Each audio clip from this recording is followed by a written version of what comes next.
से कोई Manipur government services federation ना अनोबा गवर्नमेंट से दा कर्मचारी की ग्रीवांसेस मैम से कोई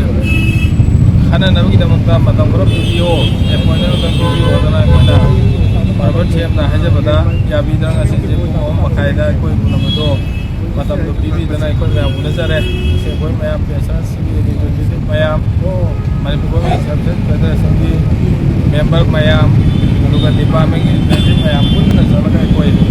मार्बल शेम हो नजर है कोई की मरुई डिमांड सिंह ये हैकरानबा ये से कोई सेंट्रल गवर्नमेंट लगा दी तो मोरबा अभी वो है प्रतिंबा आईपी की कमीशन की मतलब रिकमेंडेशन इम्प्लीमेंट होना पड़ता है हॉबीरो है प्रतिंबा अगर पेंशन सिंह दियो बिलो बियो अगर सही अभी रिटायरमेंट है जो 60 इयर्स हो गए 62 इयर्स हो बियो हाई बा से जब मैं अभी मखन में ना या मतलब डिमांड में आपको ना कोई बहुत सी कोई थम जा रहे कोई मेमोरी तो मैं अगर मैं से कोई यंगसिन भी करे